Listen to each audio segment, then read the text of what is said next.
Il y a quelque chose qui se passe dans ce pays. On dirait que les gens ont perdu le nord.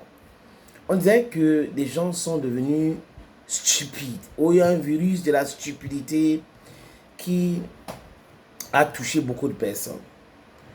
On se comporte comme si le Cameroun, ou ceux qui gouvernent le Cameroun aujourd'hui, se comportent comme si le Cameroun les appartient.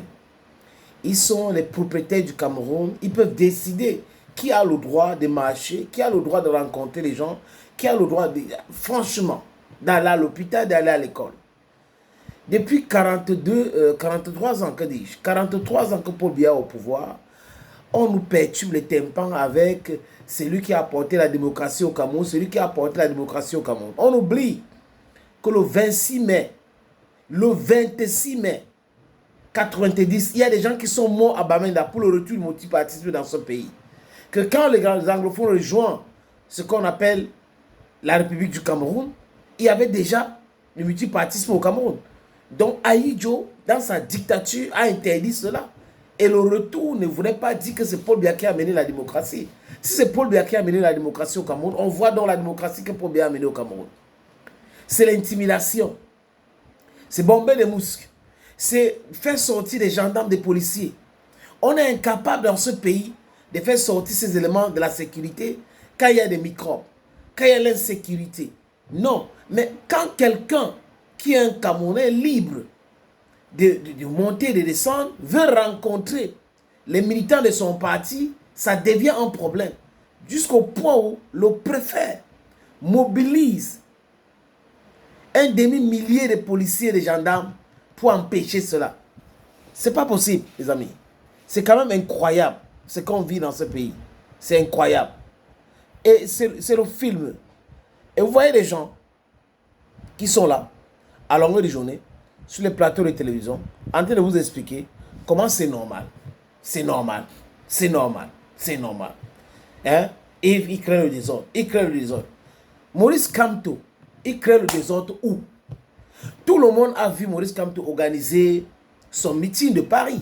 Si en face, on est incapable de le faire, il faut l'avouer que d'utiliser l'État pour pouvoir empêcher un citoyen de se mouvoir. Mais il y a la liberté de circulation au Cameroun, des partis politiques. Mais que le pouvoir en place interdit tout simplement le MSC, on va bien comprendre. Que le pouvoir en place interdit le MSC. Je vous ai dit ici, les amis, que moi, ce qui m'intéresse, c'est la vérité, c'est la justice. C'est ça qui m'intéresse. C'est ça qui me guide ici, là. C'est ma ligne éditoriale. Je ne peux pas, je ne suis pas militant du MSC. Mais ce n'est pas pour autant que je vais accepter sous ce bâtiment-là. C'est inacceptable. C'est contre-productif. J'ai dit à un ami qui est militant d'un autre parti politique avec l'autre qui est militant du MSC que à force de passer votre temps de parler de MSC, MSC matin, MSC soir, c'est-à-dire que vous regardez les plateaux de télévision au Cameroun, c'est incroyable.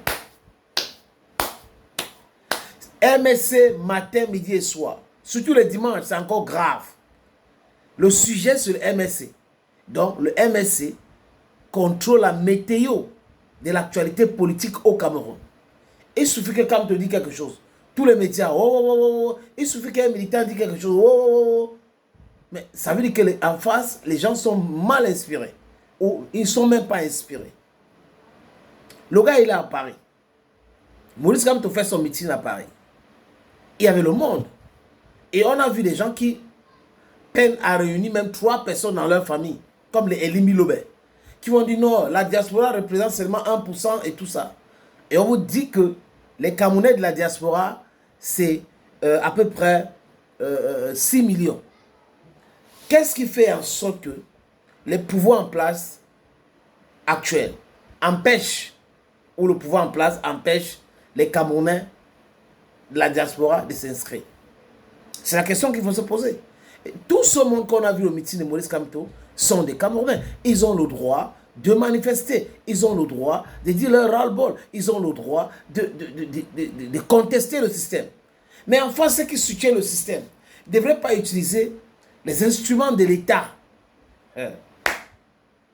Je répète, ne devraient pas utiliser les instruments de l'État pour leur but ou l'idéologie politique. C'est-à-dire que vous avez les sous-préfets, vous avez les policiers, qu'on l'utilise pour protéger le RDPC. Le RDPC n'est pas le Cameroun. Dans ce pays, il y a des partis politiques. Vous avez le MSC, vous avez le SDF, vous avez le PCRN, vous avez l'UPC. Il y a beaucoup d'autres partis politiques au Cameroun. Mais pourquoi est-ce que, quand les autres veulent manifester, quand les présidents de ces différents partis veulent rencontrer les militants, il n'y a pas ces mobilisations pour les empêcher de le faire? Il y a quelque chose qui ne va pas bien dans ce pays. Je vous dis encore que le pays a été pris en otage. Douala a été bloqué aujourd'hui.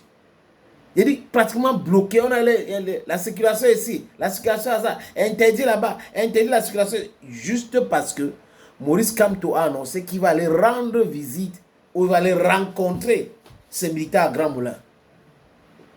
Et on voit les plateaux des télévisions avec des soi-disant professeurs de l'université qui vont venir nous raconter des boubas tous les jours, vraiment, mandat impératif, Maurice Kamto sur le désordre. Vous avez écouté le discours qu'il a tenu à Paris. Qu'est-ce qu'il a dit comme discours à Paris que tout le monde n'a pas écouté? C'est là, tout le monde peut écouter, c'est en ligne, c'est sur les réseaux sociaux. Vous êtes incapable de mobiliser les gens pour vous soutenir.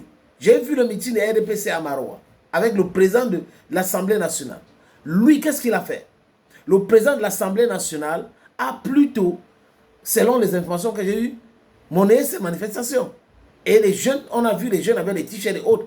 Donc, mais en face, c'est spontané. Vous dites, les amis, les Camerounais d'aujourd'hui, si les élections sont transparentes, n'importe quel parti politique peut battre le RDPC. Je dis n'importe quel parti politique peut battre le RDPC. Le RDPC utilise des instruments de l'État, donc les instruments qui nous appartiennent parce que le sous-préfet est payé par les contribuables. Le préfet est payé par les contribuables.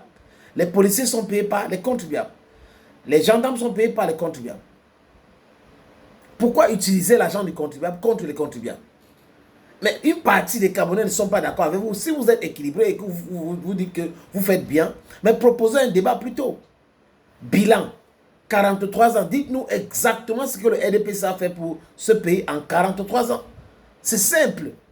Que de vous organiser à barricader, vous organiser à intimider les Camerounais, vous organiser à dire tel n'a pas le droit.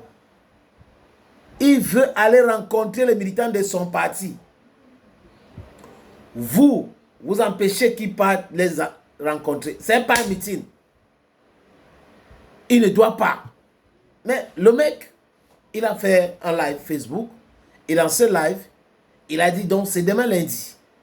Donc c'est lundi, lundi, il voit la date, le lundi là. Bon, c'est lundi. Donc dans quelques heures, il va aller le rencontrer. Vous allez voir que on va encore mobiliser pour empêcher les Camerounais de partir d'un coin de Douala à un autre coin, juste parce que Maurice Kamto a dit qu'il va aller rencontrer ses militants lundi. Mais ce n'est pas possible. Si ce n'est pas la dictature, c'est quoi? On appelle ça quoi? Qui est celui qui est en haut là, qui a demandé au préfet de barricader, de bloquer la route pour que Maurice Kamto ne parte pas rencontrer ses militants? C'est pas possible. Si Akeremouna peut rencontrer les militants de l'univers, si Cabral Libi peut rencontrer les militants de PCRN, si Josso aussi peut rencontrer les militants des SDF, si Jean-Didier Momo peut rencontrer les militants du PADEC, si le professeur Baïbek peut rencontrer les militants de l'UPC, je cite qui, je laisse qui. Pourquoi pas Maurice Kamto? Les autres ont fait le déplacement pour l'Europe. Ils ont rencontré la diaspora. Pourquoi quand ils rentrent au Cameroun, on ne les empêche pas de se déplacer, de rencontrer les gens? C'est ça qui fait mal. Parce qu'à force de faire ça, le pouvoir en place fait la publicité du MSC. Le pouvoir en place fait la publicité de Maurice Kamto. Est-ce qu'il y a 1000 façons d'expliquer ce qui se passe? Vous vous occupez de ce monsieur chaque dimanche, chaque jour dans la presse. C'est la publicité. Bonne ou mauvaise, c'est la publicité que vous faites à Maurice Kamto. On est vraiment fatigué de ça. Je répète pour sortir les amis, dans ce pays, n'importe quel parti, si les élections sont transparentes, peut battre le RDPC. N'importe quel parti politique au Cameroun, si les élections sont transparentes, peut battre le RDPC. Le RDPC, pour moi, a des courtisans. Les autres formations politiques ont des militants. Voilà la différence. Parce que le RDPC, c'est un parti obèse qui utilise les moyens de l'État pour intimider les gens. C'est pas possible. Le Cameroun ne peut pas continuer comme ça. 43 ans au pouvoir. 43 ans, vous voulez encore que ça fasse 50 ans au pouvoir. Donc le pays, c'est pour vous. Les autres n'ont pas le droit de marcher, de dire des choses, de parler. Non, non, non, non, vous les empêchez après. Vous allez dire qu'il y a la démocratie au Cameroun. C'est la démocratie. C'est pas possible, les amis. This is Cameroon for you. Et ça fait honte. Nous qui parlons de l'Afrique, des pays africains et autres, quand ça arrive au Cameroun, vous voyez, c'est une honte totale. C'est des gens qui pensent qu'à leurs petits intérêts. C'est eux, et rien d'autre. C'est quand même marrant, mais malheureusement, c'est un fait. Thank you, friends. Thank you again, and bye-bye for now.